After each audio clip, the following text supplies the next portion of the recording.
नमस्कार, मैं हूं शरद द्विवेदी और हमारी खास पेशकश जो युवाओं पर केंद्रित है, बोलो बोलो मुंह तो खोलो। इसमें एक बार फिर आपका बहुत बहुत स्वागत है और फिर युवाओं की एक ऊर्जावान टीम हमारे साथ मौजूद है। और इस बार का विषय बहुत दिलचस्प है और रेलेवेंट है एकदम, क्योंकि ओलंपिक चल रहे हैं और ये सवाल हमेशा होता है कि दुनिया की दूसरी सबसे बड़ी आबादी वाला देश ओलंपिक में जाकर ढेर क्यों हो जाता है। हालांकि अब वैसी स्थिति तो नहीं है जैसी कभी होती थी, यानी आज से 20 साल पहले, 25 साल पहले। उसके पहले मैं जा नहीं सकता सर, क्योंकि वो बहुत ही उल्लेखनीय नहीं है। वो मैं बात करूंगा सिर्फ 15-20 साल की। लेकिन अभी भी ऐसी स्थिति नहीं है कि आप ओलंपिक में एशिया के चीन और जापान को पीछे छोड़ने की स्थिति में नहीं है सर, ऐसी स्थिति। लेकिन इसके लिए दोषी कौन है? खिलाड़ी? बिल्कुल भी नहीं। कौन दोषी है? दोषी नहीं ढूंढ रहे हैं हम, लेकिन दोषी अगर कोई है तो हमारा वो सिस्टम है जिसमें पेरेंट्स भी आते हैं, जिसमें हमारे खेल प्रशिक्षण से जुड़े संस्थान भी आते हैं, हमारे कोचेस भी आते हैं, हमारा मॉड्यूल भी आता है।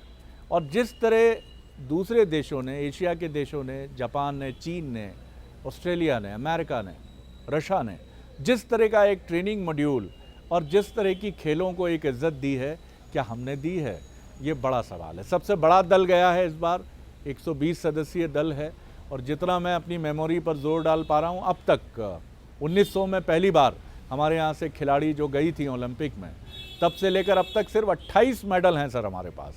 और उस पर भी जो सबसे कीमती मेडल है, उस पर शायद अभिनव बिंद्रा जी ने ही निशाना लगाया था, जिसको आप कहते हैं सोना लेकर लौटे हैं। तो देखते हैं, इस बार बहुत शुभकामनाएं हैं। भारतीय महिला खिलाड़ी गजब का प्रदर्शन कर रहे हैं। निशानेबाजी, कुश्ती और मुक्केबाजी, ये हमारे एक्सपर्टाइज के एरियाज़ हैं। तो आज हम युवाओं से बात करेंगे जो हमारे साथ हैं। इसमें कुछ खिलाड़ी भी हैं सर जो अपकमिंग हैं, उभर रहे हैं। चलिए, मैं सीधे आप सबका एक बार फिर बहुत बहुत स्वागत। सबसे पहले मैं आता हूं आध्या की तरफ। आध्या, अपने बारे में बताइए, आप किस डिसिप्लिन से जुड़ी हैं और क्या कर रही हैं?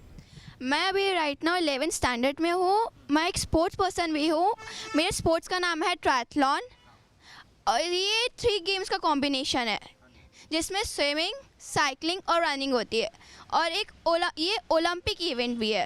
अभी तक यहाँ इंडिया से कोई ओलंपिक में गया नहीं है, बट मेरा टारगेट है कि अब नेक्स्ट मैं ही ओलंपियन हूँ, इंडिया को रिप्रेजेंट करूँ ट्रायथलॉन में। मुझे लगता है इस पर तालियां ज़रूर होनी चाहिए, बहुत होनी चाहिए। और आध्या, उस क्षण को मैं बहुत गौरवान्वित महसूस करूंगा जिस क्षण मैं कहूंगा कि इस ओलंपियन भारतीय खिलाड़ी का इंटरव्यू मैंने किया है।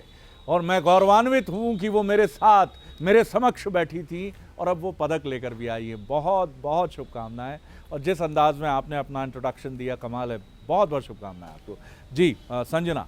मेरा नाम संजना चौधरी है और मैंने अपनी स्कूलिंग सेंट पॉल स्कूल से की है।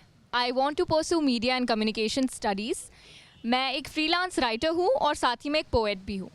मैं आपको भी शुभकामनाएं देता हूं कि मेरी तरह आद्या का इंटरव्यू करने का मौका मीडिया में आने के बाद आपको भी मिले। नमस्कार, मेरा नाम पलक मलिक है। मैं नेशनल लेवल बास्केटबॉल प्लेयर हूँ और मैंने 10 टाइम्स मध्य प्रदेश को रिप्रेजेंट भी किया है with 3 gold medals and 2 silver medals. ताली होनी चाहिए सर, कमाल है पलक, वाह कमाल। और मैंने जेनेसिस इंडिया में भी SDFI के थ्रू एक ग्लोबल स्कूल्स गेमिंग प्रोग्राम होता है, मैंने 11th स्टैंडर्ड में वहाँ पर भी अपने स्कूल को रिप्रेजेंट किया है। मेरा नाम उमांशु राठौर है।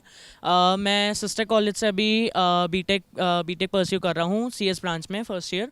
मेरा नाम काजल है। मैं जर्नलिज्म की स्टूडेंट हूँ और एक फ्रीलांसर कंटेंट राइटर भी हूँ। मेरा नाम सिमरप्रीत है और मैं अभी just I have completed my 12th standard and I am going to pursue BTech and I have been swimmer before and I have represented Madhya Pradesh को रिप्रेजेंट किया है मैंने स्विमिंग में। एंड अभी पढ़ाई के कारण थोड़ा छूट गया था, लेकिन मैं आगे भी स्विमिंग को परस्यू करना चाहता हूँ। क्या बात है, इनके लिए भी तालियां होनी चाहिए।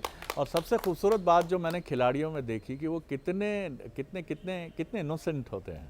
ऐसा नहीं है कि हम लोग नहीं हैं, लेकिन खिलाड़ियों के भीतर जो एक लेवल ऑफ इनोसेंस है, क्योंकि आप जब किसी भी लक्ष्य के प्रति दीवाने होते हो। सबसे पहले मैं पलक की तरफ आऊँगा। पलक, आप क्या देखती हैं? पहले तो मैं यही चाहता हूँ कि जो एग्जिस्टिंग हमारा इंफ्रास्ट्रक्चर है, आप उससे संतुष्ट हैं? और आपको क्या लगता है कि खिलाड़ियों के आगे बढ़ने में, हम शुभकामनाएं देते हैं कि ओलंपिक में हमारे खिलाड़ी आगे बढ़े, लेकिन क्या कठिनाइयां हैं? सर सबसे पहले तो जैसे कि आपने इंफ्रास्ट्रक्चर की बात करी, इंफ्रास्ट्रक्चर को डेवलप करने के लिए बहुत इम्पॉर्टेंट है अभी। सबसे ज़्यादा जहाँ पे हम लैग कर गए हैं वो इंफ्रास्ट्रक्चर और एक प्लेयर की डाइट। जो मैं कहूँगी डाइट भी मुझे कहीं ना कहीं लगता है कि बहुत ट्रेनिंग एक होता है, ट्रेनिंग आपका बहुत इंपॉर्टेंट होती है, लेकिन डाइट अगर आपका 50% ट्रेनिंग है तो 50% डाइट है। ऐसा नहीं है कि सिर्फ ट्रेनिंग तो एक डाइट आपको प्रोवाइड करना, इंफ्रास्ट्रक्चर प्रॉपर, इक्विपमेंट्स ट्रेनिंग के लिए प्रोवाइड करना, ये सारी चीज़ें जब बहुत ही बेसिक लेवल से स्टार्ट होंगी तब जाके हम कहीं जो बात करें ना जापान और चाइना को कम्पीट कर पाएंगे। अभी हमने इम्प्रूव किया है पर अभी भी हम बहुत इम्प्रूव कर मुझे ये बताइए, इंफ्रास्ट्रक्चर तो मैं समझता हूँ कि हम एक डेवलपिंग कंट्री हैं, तो हमारा प्रायोरिटी एरिया जो है पानी, बिजली, बेसिक नीड्स, लेकिन ये डाइट का क्या चक्कर है? डाइट में तो कोई इशू समझ नहीं आता मुझे। सर डाइट का इशू यही है कि जो प्लेयर्स होते हैं, अब जैसे कि अगर हम अपनी एकेडमी, जो भोपाल की जो एकेडमी, अगर हम उसी का एग्जांपल ले लें तो सारे प्लेयर्स वहाँ पे एकेडमी में नहीं रहते हैं। Most of them up down करते हैं घर से, जो बाहर से आए हैं वो वहाँ पे रुक के ट्रेनिंग करते हैं। तो जो उनके ट्रेनिंग पे तो कोचेस बराबर ध्यान दे रहे हैं, सुबह 3 आवर्स ट्रेनिंग हो रही है, दिन में जिमिंग हो रही है, शाम को 3 आवर्स ट्रेनिंग हो रही है, इतना एग्जॉस्टिंग सेशन हो रहा है, तो डाइट बहुत इंपॉर्टेंट है। और वहाँ पर मैंने खुद देखा है, क्योंकि I have been through it ना, तो मैंने खुद देखा है कि कहीं पर भी मुझे नहीं लगता एक जो डाइट मिलनी चाहिए जो बाकी के देशों में एक होता है डाइट का फैक्टर बहुत इंपॉर्टेंट, मुझे तो ऐसा लगता है वो यहाँ पर नहीं होता है। आपने बहुत अच्छी बात कही। मैं एक अनुभव शेयर करता हूँ। मैं जो भारतीय ओलंपिक एसोसिएशन के जो हेड हैं, मुरलीधर जी हैं, मैं पूरा नाम माफ़ कीजिएगा शायद ठीक से नहीं ले पा रहा हूँ, उनका एक अनुभव मैंने सुना और ये महसूस किया कि उन्होंने कहा कि जब ओलंपिक में दूसरे देशों के खिलाड़ी खाना खाते हैं तो उनके कोचेस खड़े रहते हैं कि कहीं इनका वेट नहीं बढ़ जाए, ये अपनी कैटेगरी से पीछे नहीं हो जाएं। आद्या, आप क्या जोड़ेंगी इसमें? दीदी ने जैसा बोला डाइट बहुत इंपॉर्टेंट रोल प्ले करती है, वो एकदम सही बोला। और इंफ्रास्ट्रक्चर तो थोड़ा सा वीक है। और एक जो आपने बोला कि इंडिया एक डेवलपिंग कंट्री है, तो वो उसमें तो इम्प्रूव हो रही है, तो टाइम तो लगेगा। टाइम तो लगेगा, लेकिन हमें कुछ चीज़ों को और आगे बढ़ाना चाहिए जो बहुत ज़रूरी हैं कि खिलाड़ियों को प्रोत्साहन मिले। अरे मुझे ये भी बताइए बहुत ऑनेस्टली कि घर से सहयोग रहा? हाँ, मेरा तो बिल्कुल सपोर्ट है फैमिली। इसके घर में क्या खेल का बैकग्राउंड रहा है किसी का? बिल्कुल नहीं। तो फिर कैसे? मैं अपनी कॉलोनी में अपने फ्रेंड्स के ग्रुप में सबसे छोटी थी एज में। सब लोग समर के टाइम स्विमिंग जाते थे, तो मैं भी अपने मम्मी पापा से बोलती थी कि मुझे स्विमिंग जाना है, बट एज के जैसे वो नहीं भेजते थे। हाँ जी। उसके बाद 2016 में फिर एक राजीव गांधी स्विमिंग पूल है, वो ओपन हुआ। फिर वहाँ से मैंने स्विमिंग स्टार्ट करी। 2016 में इतना तो नहीं हो पाया था स्विमिंग, क्योंकि हम लोग फिर समर वेकेशंस में बाहर चले गए थे। 17 में आरटी झा सर है, आर्मी के ऑफिसर है वो, और वो साई स्विमिंग कोच है। तो उनसे मिली मैं, फिर उन्हें स्विमिंग स्टार्ट करी। तो अभी तक तो सिर्फ स्विमिंग का था। फिर जैसे सर वीकली बैटरी टेस्ट लेते थे और once in a week 30 minutes running करवाते थे कंटिन्यू। तो उनने मेरे को नोटिस किया, फिर उनने बोला कि मुझे ट्रायथलॉन करना चाहिए। तो मैंने डिस्ट्रिक्ट उसका खेला। मम्मी सब थोड़ा सा टेंशन में थी कि ये ऐसे कैसे कर लेगी। उसमें 1.5 किलोमीटर स्विमिंग होती है, 40 किलोमीटर साइकिलिंग और फिर देन 10 किलोमीटर रनिंग। तो भी पर पापा का सपोर्ट था, उन्हें लगा कर लेगी और सब सरों का था। तो फिर मैंने करा और वो डिस्ट्रिक्ट मैंने सिल्वर मेडल लाया। मैं आपके पहले तो मम्मी पापा जी को प्रणाम करूंगा। बहुत प्रणाम है सर कि इतनी प्यारी होनहार बिटिया को आपने आगे बढ़ाया। पलक को भी मैं उनके पेरेंट्स को क्रेडिट दूंगा, आपको भी नमस्कार है, क्योंकि ये सबसे पहली चीज़ है। और फिर दूसरा वो कोच, गुरु गोविंद दो खड़े काके लागू पाए, बलिहारी गुरु आपकी गोविंद दियो बताए। यानी भगवान की पहचान तो गुरु कराता है। धन्यवाद वो आर्मी बैकग्राउंड के कोच साहब को जिन्होंने कहा ना ट्रायथलॉन चुनो, ये सबसे बड़ी। चलिए मैं काजल की तरफ आता हूँ, एक जर्नलिस्ट हैं। काजल, आपको क्या लगता है, हम कोसते तो बहुत हैं, बहुत सारी चीज़ों को कोसते। इंडिया में सड़कें अच्छी नहीं हैं, देर रात तक कुत्तों के भौंकने की आवाज़ें आती हैं, लेकिन हम ये भूल जाते हैं कि हम एक डेवलपिंग कंट्री हैं। क्योंकि आप एक अपकमिंग जर्नलिस्ट भी हैं, बल्कि मैं कहूँगा जर्नलिस्ट हैं ही। किस तरह देखती हैं आप सिनेरियो? सर जैसे आपने बोला हम एक डेवलपिंग कंट्री हैं, पर अगर हम डेवलपिंग कंट्री है तो हम सबसे पहली प्रायोरिटी एजुकेशन को देते हैं। हम लोग कभी स्पोर्ट्स को प्रायोरिटी रखा ही नहीं। हमने इतनी मूवीज़ देखी हैं, इतना जो आसपास हम देखते हैं, अगर हम अभी जैसे हम लोग इतने लोग बैठे इनमें से सिर्फ 2 ही स्पोर्ट्स वाले हैं, तो ये बताता है। 3 हाँ 3 वो तो हमने कभी स्पोर्ट्स को प्रायोरिटी पे रखा ही नहीं। अगर हम स्कूल देखें तो स्कूल में एक ही पीरियड होता है स्पोर्ट्स का, वो भी कभी कभी मैथ्स वाले टीचर ले लेते हैं अपना कोर्स पूरा करवाने के लिए। तो अगर स्पोर्ट्स प्रायोरिटी है ही नहीं तो हम ये कैसे एक्सपेक्ट कर सकते हैं कि हम ओलंपिक्स में जाएं और हमारे यहाँ से प्लेयर्स जाएं और फिर गोल्ड और सिल्वर लेकर आएँ। तो इसके लिए स्पोर्ट्स को प्रायोरिटी पे रखना बहुत ज़रूरी है। फैमिलीज़ को, गवर्नमेंट को भी समझना चाहिए कि स्पोर्ट्स इतना इंपॉर्टेंट है, जितना एजुकेशन इंपॉर्टेंट है उतना ही स्पोर्ट्स प्रायोरिटी रखता है, बस लोग बिल्कुल, समझते इसमें नहीं। सूमड़ापन नहीं चलेगा। हमारे चीफ मिनिस्टर्स को, हमारे प्राइम मिनिस्टर्स को, मुझे भी अच्छा लगा जब नरेंद्र मोदी जी ने हर खिलाड़ी से बात की, उन्होंने उनका मनोबल बढ़ाया, क्योंकि कई बार ऐसा लगता है मुझे कि हमारे पॉलिटिशियन को, माफ़ कीजिएगा, बहुत सम्मान है उनके प्रति, क्या उन्हें पता भी है कि ट्रायथलॉन और उसका खिलाड़ी, क्योंकि क्रिकेट, हॉकी, फुटबॉल, टेनिस ये तो सबको मालूम है, लेकिन ये बहुत ज़रूरी चीज़ है। मैं सिमरप्रीत सिंह साहब की तरफ आता हूँ। सर, आपका अनुभव क्या रहा? क्या आपने भी इस तरह की हार्डशिप्स देखी स्विमिंग को लेकर? मैंने स्विमिंग बहुत पहले शुरू की थी। मेरा इंटरेस्ट था स्विमिंग में बहुत ज़्यादा। मैंने बहुत संघर्ष किया पहले कि टीम में घुसने के लिए, भोपाल टीम में घुसने के लिए बहुत संघर्ष किया। मेरे जो कोच थे मनोज झा सर, उनके बहुत सारे ट्रायल्स दिए मैंने उनके पास, और फिर लास्ट में एक दिन बहुत मेहनत करके मैंने ट्रायल्स में सिलेक्शन हुआ and then I got selected in Bhopal team. उसके बाद से हमारी पूरे दिन रात मेहनत चलती थी। सर हमारे डाइट को लेके बहुत फोकस थे। Very good. सर ने हमें इतना आगे सपोर्ट किया है कि जाओ तुम आगे करो और करो और करो, और फिर उन्हीं के कारण मैं मध्य प्रदेश को रिप्रेजेंट कर पाया। चलिए, तो मैं रुक करूंगा अब उमांशु की तरफ। उमांशु, आप मुझे ये बताएं कि आप स्पोर्ट्समैन नहीं हैं, लेकिन खेल देखते हैं, खेल प्रेमी हैं। किस तरह से पूरे सिनेरियो को आप उसका इवेल्युएशन करते हैं? जैसा कि मैंने ऑब्जर्व करा है जगह जगह पे, लाइक मेरे स्कूल में भी और बाकी जगहों पे भी मैंने देखा है कि जब हम लोग बचपन से ही इस चीज़ में डाल देते हैं, जैसे कि हम लोग बात कर रहे हैं 6-7 क्लास से, ठीक है, तभी अगर हम एक बच्चे के दिमाग में डालते कि बेटा पढ़ाई एक जगह पर है, पर एक फिज़िकल एक्टिविटी जो कि बहुत ज़्यादा ज़रूरी है, हो सकता है अगर वो फिज़िकल एक्टिविटी में थोड़ा ध्यान दे तो उसका इंटरेस्ट आ जाए और उसको ऐसा अपने आप में आने लगे कि नहीं, मुझे इंडिया को रिप्रेजेंट करना है। और मैं यही चाहता हूँ, मतलब मैं यही चाहता हूँ कि हर एक लेवल से, हर एक जगह से अगर बच्चे के दिमाग में बचपन से ये डाल दिया जाए कि बेटा पढ़ाई ज़रूरी है, तो एक फ़िज़िकल एक्टिविटी होना ज़रूरी है, क्योंकि आगे जाके आप खुद को सिर्फ कॉर्पोरेट वर्ल्ड में ही आपको रिप्रेजेंट नहीं करना है, आपको हर एक प्लेटफॉर्म पे खुद को रिप्रेजेंट करना है। तो क्यों ना स्पोर्ट्स क्यों नहीं होना चाहिए वो? सर, हमें एक रेवोल्यूशन की ज़रूरत है, एक क्रांति की ज़रूरत है। हमने ग्रीन रेवोल्यूशन देखा, हमने वाइट रेवोल्यूशन, दूध की क्रांति देखी, चेरियन साहब जो थे, मैं अगर गलत नहीं हूँ तो, है ना। अब हमें खेल क्रांति की ज़रूरत है ना। अब हम उसकी तरफ बढ़ रहे हैं, जब हमारे खिलाड़ी हमारे हीरोज़ हों। मतलब आद्या ट्रायथलॉन की प्लेयर होते हुए भी विराट कोहली के बराबर हों, उनसे आगे हों, ये जज्बा हमारे भीतर चाहिए। जैसा अभी हमने स्वागत किया हमारी मीराबाई का, चाहे वो दिल्ली हो चाहे वो इम्फाल हो, तो ये जो स्पिरिट है, ये जज्बा बहुत ज़रूरी है और इसकी ज़रूरत है। आप क्या कहेंगी? बहुत देर से अपनी बारी का इंतज़ार कर रही हैं जी। मैं समझती हूँ कि रिप्रेजेंटेशन बहुत कम है और इन्वेस्टमेंट स्पोर्ट्स में। हम अगर अपनी गवर्नमेंट का देखें तो वो एजुकेशन में ज़्यादा इन्वेस्ट करे या तो पॉलिटिक्स में ज़्यादा इन्वेस्ट करे या ये सब जो एस्पेक्ट हैं, लेकिन स्पोर्ट्स कहीं ना कहीं पीछे रह जाता है इस इन्वेस्टमेंट के चक्कर में। और रिप्रेजेंटेशन की बात करें तो विमेन रिप्रेजेंटेशन बहुत कम है। जैसे कि इस बार हमने देख रहे हैं 56 भले ही विमेन रिप्रेजेंट कर रही हैं, लेकिन फिर भी वो एक बहुत कम नंबर है दूसरी कंट्रीज़ के मुताबिक। और जबकि जो मेडल्स हैं वो ज़्यादातर विमेन ही ला रही हैं अभी रिसेंट टर्म्स में, लाइक 2020 के ओलंपिक्स में भी और अभी वाले ओलंपिक्स में भी।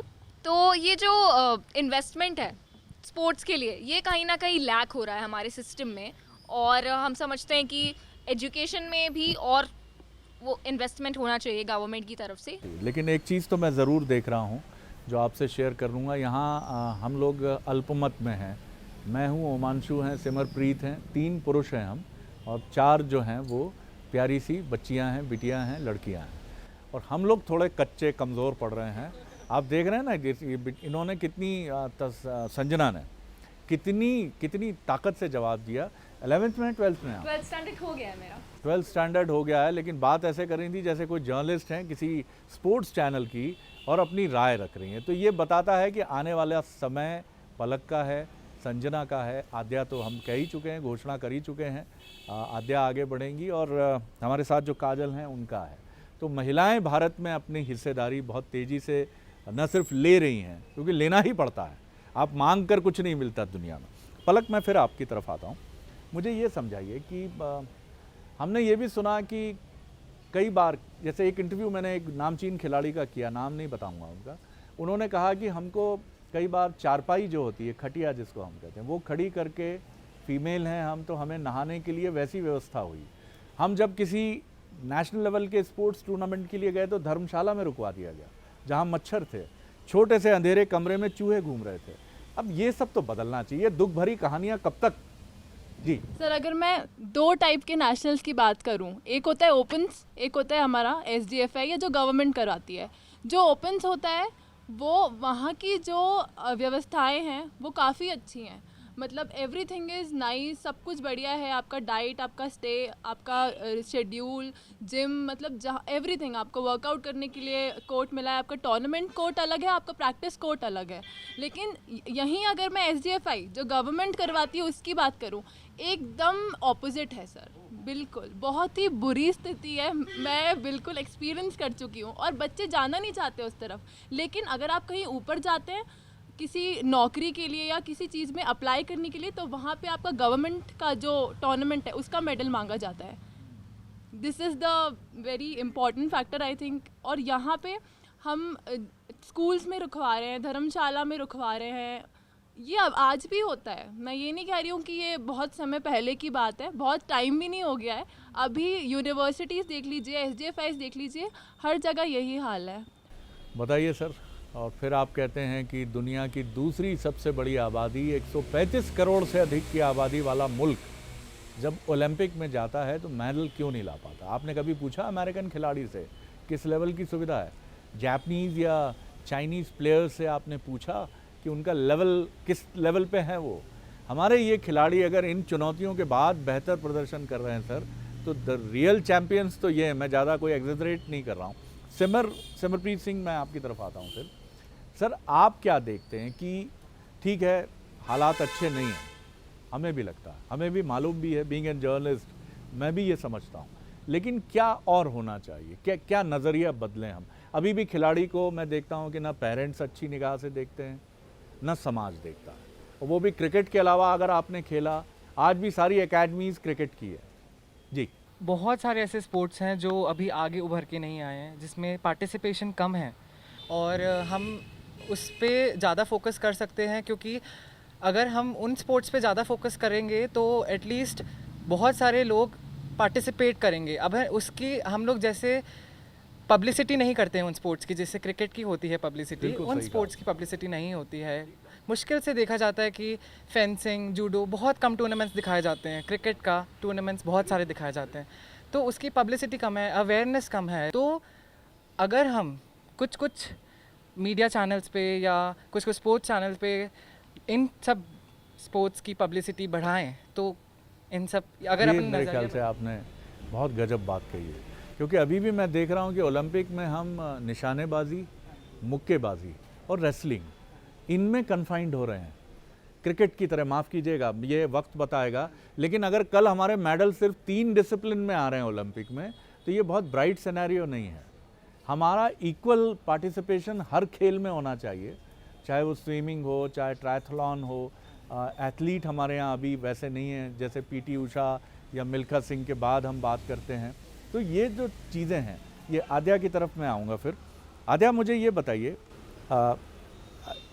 यू आर टू यंग की बहुत गंभीर सवाल मैं आपसे करूं, लेकिन फिर भी मैं आपसे जानना चाहूँगा कि आपने अभी इतनी छोटी उम्र में 11th की स्टूडेंट हैं आपने क्या फील किया कि अगर आद्या को ये फैसिलिटीज़ और मिल जाती तो वो कमाल कर देती? कहाँ आपको लगा कि कमज़ोरियाँ हैं? एक तो ये जो डाइट का था, और एक्चुअली जो अवेयर नहीं है लोग यहाँ के। ट्रायथलॉन अभी एकेडमी तो अभी लास्ट ईयर से ही ओपन हुई है टांटे टोपे स्टेडियम में। जी, पहले तो कोई जानता भी नहीं कि ट्रायथलॉन क्या है। अब एकेडमी खोली तो वहाँ के एटलीस्ट बच्चे तक जानते हैं कि ट्रायथलॉन एक स्पोर्ट्स है, बट अभी भी स्टिल बहुत सारे लोगों को कोई नॉलेज नहीं है। तो अगर ट्रायथलॉन में आप काम कर रही हैं तो आपको कई बार ये तकलीफ़ होती है कि लोगों को पता ही नहीं है कि क्या है। उनको इंट्रोडक्शन के साथ बताना पड़ता है कि क्या है, कौन से गेम है उसमें। मैं इस समय छोटी गिल्ट तो बड़ी ही होगी सर, छोटी कैसे होगी। तो एक गिल्ट मेरे मन में भी है कि मीडिया से होने के बाद भी मेरे लिए मेरे एक पत्रकार के लिए खेल का मतलब क्रिकेट, हॉकी, टेनिस, फुटबॉल यही है। तो मैं आज ये कमिटमेंट तो ऑन कैमरा करता हूँ कि सबसे पहला इंटरव्यू हम आद्या का करेंगे और ऐसे जितने भी डिसिप्लिन हैं जो भारत में अभी उतना रिकॉग्निशन नहीं है, कहते हुए दुख हो रहा है ये, उनके खिलाड़ियों को आगे लाकर ये सर हमारा भी काम है, क्योंकि हम मीडिया फ्रेटर्निटी से हैं और ये हमारी कोशिश होनी चाहिए कि हम लोगों को बताएं कि एक आपके पास वर्ल्ड लेवल का प्लेयर भोपाल में तैयार हो रहा है, नाम है आद्या। चलिए मैं आपकी तरफ आता हूँ। या सर, तो मतलब मैं भी यही बोलना चाहूँगा, जैसे मैं अपने पॉइंट पे था कि मुझे हमको बचपन से सबको करना चाहिए, तो इसी के एडिशन में मैं एक चीज़ बोलूँगा, जैसे कि हम लोग को पता है हफ्ते में सिर्फ एक बार गेम्स का पीरियड मिलता है हमको, और हम सबको ये भी पता है कि पीई के टीचर्स को हम लोग कैसे कंसिडर करते हैं स्कूल्स में। तो मैं उसे यही बोलूँगा कि अगर पीई के टीचर्स और जो गेम पीरियड के टीचर्स है वो अगर ऐसा एटीट्यूड नहीं रखें कि बच्चों जाओ ग्राउंड पे जाओ, choose any sport and play what ever you want play, ठीक है, रादर ऑफ दैट अगर वो बच्चों के साथ बैठे, उनको हर एक एस्पेक्ट समझाएं कि बेटा ऐसे स्पोर्ट्स होते हैं, ये अलग तरीके के होते हैं, ये ऐसे होते हैं, now you choose what you want be. और हो सकता है कि आप उनको एक्सपोजर दे सकें, तो हो सकता है one on the other side आप एक फ्यूचर ओलंपियन को ट्रेन कर रहे हो, कुड बी पॉसिबल। बिल्कुल सही कहा आपने, और मैंने माफ़ कीजिएगा, मैं कोई निंदा प्रस्ताव पारित नहीं कर रहा हूँ, लेकिन मैंने कुछ सरकारी स्कूल के कोचेज़ ऐसे भी देखे हैं, खेल के टीचर, स्पोर्ट्स टीचर, जो मुंह में पान भरे हुए, भाई साहब का पेट जो है वो इतना निकला हुआ है कि कभी जैसे कोई खंडहर नज़र आता है वो वैसा नज़र आता है, मुंह में पान भरे हुए, उन्हें खेलने की कोई ज़रूरत नहीं, जो मर्जी हो वो करो तुम लोग जाके, है ना, शिकायत नहीं आनी चाहिए। भैया ऐसे खेल आगे नहीं बढ़ सकते सर, कृपया करके ये सब फिट हो, मैं भी बहुत फिट नहीं हूँ, लेकिन फिट हों और खिलाड़ी लगें सर, और दीवाने हों खेल के प्रति, कि हर स्कूल से ये पूछा जाना चाहिए कि प्रदेश स्तर का क्या खिलाड़ी दिया आपने, नेशनल लेवल का क्या दिया और इंटरनेशनल लेवल का क्या दिया। नहीं तो क्या कर रहे हैं आप, कुछ नहीं कर रहे हैं सर, पढ़ाई लिखाई नहीं, अब ज़माना उल्टा है, खेलोगे कूदोगे होगे नवाब, पढ़ोगे लिखोगे तो मीडियोकर रहोगे सर। माफ़ कीजिएगा, नया नारा दिया है मैंने। जी काजल, आप क्या कहेंगे? Sir, being a journalism student और इस फील्ड से आने के बाद मुझे ऐसा लगता है कि लोगों को अवेयरनेस, जैसे इन्होंने बोला कि हमें गांव-गांव लोगों को पता पड़ना चाहिए, पर गांव-गांव में लोगों को कैसे पता पड़ेगा? Newspaper is also a medium जिससे लोगों को पता पड़े। आजकल न्यूज़ में एडवर्टीजमेंट ज़्यादा होती है कंटेंट से, तो अगर वहाँ हम कोशिश करें बताने की, या नुक्कड़ नाटक इज़ ऑल्सो अ चीज़ जो हम कर सकते हैं, क्योंकि हम लोग स्टूडेंट्स हैं, हम लोगों के हमारे जैसे हमारे कॉलेज में बहुत सारे नुक्कड़ नाटक की टीम्स होती हैं, हम लोग जाएं गांव-गांव में, उनको बताएं कि स्पोर्ट्स है, हम एजुकेशन के लिए लोगों को अवेयर करते हैं गांव में जाके, हम वुमेन एम्पावरमेंट के लिए लोगों को अवेयर करते हैं गाँव में जाके, मेंस्ट्रुअल हाइजीन के लिए अवेयर करते हैं, हम स्पोर्ट्स के लिए भी कर सकते हैं अगर हम चाहें तो। क्यों हमारे राजनीतिक दलों के घोषणा पत्र में खेल के लिए कुछ नहीं होता? कि कितने खेल स्टेडियम बनाएंगे आप इस चुनाव में, 5 साल बाद जो चुनाव होने जा रहा है, कितने खिलाड़ी निकाले हैं? ऑडिट होना चाहिए सर, पूछा जाना चाहिए सरकारों से कि आपके रिजिम में कितने पुलिया बने, कितना पानी लोगों को मुहैया कराया, बेसिक एमिनिटीज़ दी, और कितने खिलाड़ी दिए, पूछा जाए सर, हमारे माननीयों से पूछा जाए, हर सांसद से, हर विधायक से, मुख्यमंत्री से, प्रधानमंत्री से भी पूछा जाए, और जवाब वो दें, तब जाकर ये फैसिलिटी आगे बढ़ेंगी। कंक्लूड करूंगा मैं पलक से। सर, मैं यही बोलूँगी कि जो एक प्लेयर होता है वो बहुत सेल्फलेस होता है, क्योंकि आप देखिए क्या अब अपॉर्चुनिटीज़ जो है यहाँ पे इंडिया में, और जो व्यवस्थाएं मिल रही हैं, उस सब के बाद भी we are willing to play, उसके बाद भी वो अपना 100% दे रहे हैं। जैसे कि रिसेंटली अभी गवर्नमेंट ने कुछ ओलंपियंस के लिए कुछ निकाला है कि कुछ पर्टिकुलर अमाउंट, तो ये अभी आया है, बट इसके पहले भी सब अपना 100% दे ही रहे थे, और इट्स गुड कि ये आया, ये चीज़ पहले ही आ जानी चाहिए थी। पर मैं यही कहूँगी कि एक डिसिप्लिन है और एक सेल्फलेस है जो एक प्लेयर को, बिल्कुल, क्योंकि खिलाड़ी निस्वार्थ भाव से खेलता है, उसको कोई ये नहीं रहता, वो खेलता मज़े के लिए है, आनंद के लिए है, और फिर देश के लिए खेलता है, प्रदेश के लिए खेलता है। अगर आपको स्पोर्ट्स फील्ड में आगे जाना है, चाइना जापान के साथ उनको टक्कर देनी है, तो कुछ चीज़ें चाहिए। एक तो स्पिरिट, चाहत, सपोर्ट, और एक क्रिकेट जो है उसमें आजकल इन्वेस्टमेंट ज़्यादा होती है, वो एक बिजनेस हो गया है, तो उससे थोड़ा सा मन हटा के आपको बाकी के स्पोर्ट्स को भी सपोर्ट देना है। बहुत अच्छी बात है, एक बार फिर तालियां होनी चाहिए इसके लिए। बिल्कुल सही बात है सर कि स्पोर्ट्स में बहुत ज़्यादा इन्वेस्टमेंट है, इसीलिए घोटाले भी हैं, इसीलिए स्कैम्स भी हैं, इसीलिए बुकीज़ भी हैं, और इसीलिए हम सुनते हैं इनको बैन कर दिया, उनको बैन कर दिया। हमें क्रिकेट से चिढ़ नहीं है, लेकिन क्रिकेट के साथ बाकियों का क्या, डिसिप्लिन के स्पोर्ट्स का क्या हाल है, ये पड़ताल होनी चाहिए। फिलहाल हम अपनी भारतीय जो हमारी टीम है, जो ओलंपिक का हिस्सा है, 120 सदस्यों की, मैक्सिमम मेडल्स आए, उनको बहुत शुभकामनाएं देते हैं। बहुत धन्यवाद, आपसे बात करके बहुत मज़ा आया। बोलो बोलो मुँह तो खोलो के इस एपिसोड में इतना ही। अगली बार एक और नए सब्जेक्ट को लेकर आपसे मिलेंगे। इजाज़त दीजिए, नमस्कार।